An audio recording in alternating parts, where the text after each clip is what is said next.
Today I came to visit my sister in the countryside.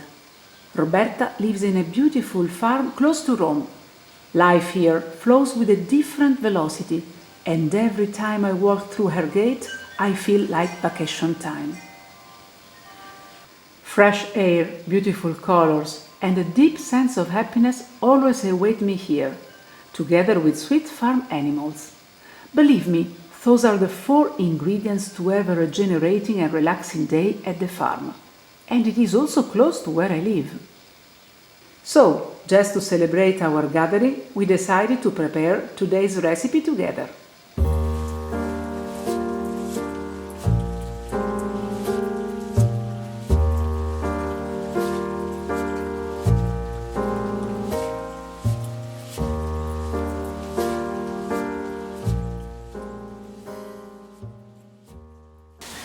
Hi, I'm here today with my dearest sister Roberta. Thank you so much for having us today here.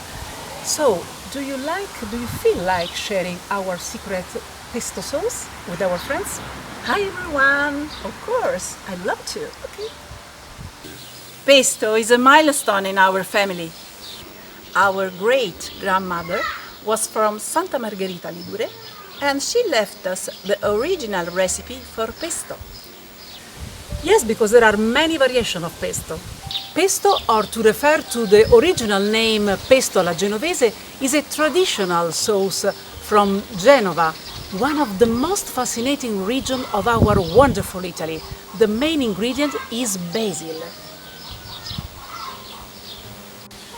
Pesto is obtained by mashing the basil with salt, pine nuts and garlic, all seasoned with Parmigiano Reggiano, primo fiore cheese and extra virgin olive oil. It is therefore a raw sauce in which the ingredients are mixed cold, not cooked. For those characteristics, the ingredients do not lose their original organoleptic properties.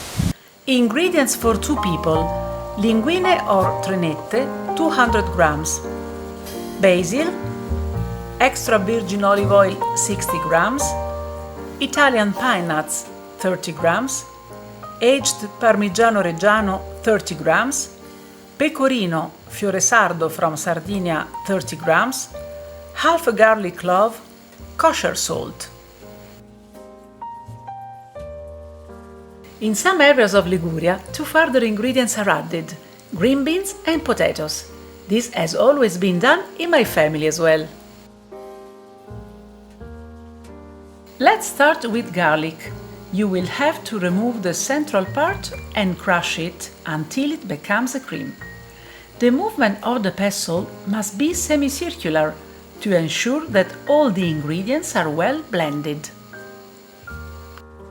At this point, we add the basil leaves, which preferably should not be washed, but delicately wrapped, to remove the dust. Now the pine nuts.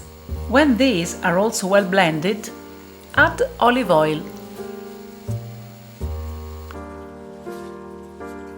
The real recipe calls for parmesan to be added at this stage. However, we prefer to add it at the time of serving pasta. This is because if we decide to keep the pesto in a jar inside the fridge for a few days, we are sure that the part of parmesan will not get a bad taste.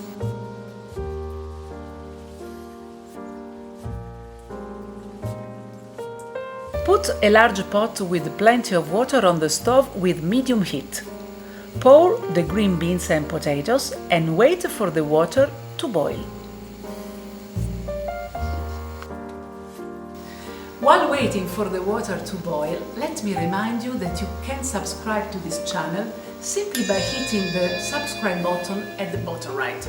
And also your thumb up will be very much appreciated.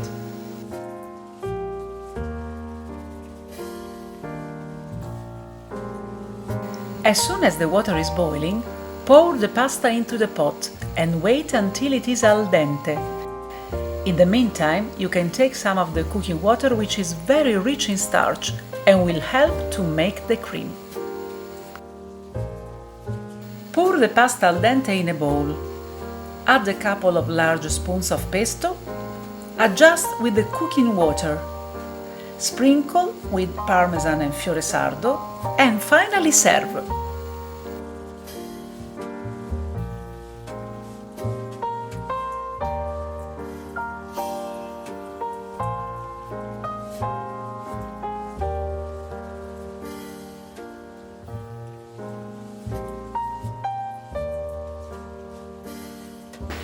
Today we use the traditional commercial linguini, but we found out a new brand is a Senatore Cappelli stone ground durum wing spaghetti.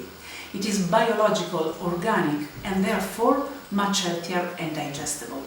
If you want to know something more, click on the link in the description. Scola la pasta, the Italian way of making food.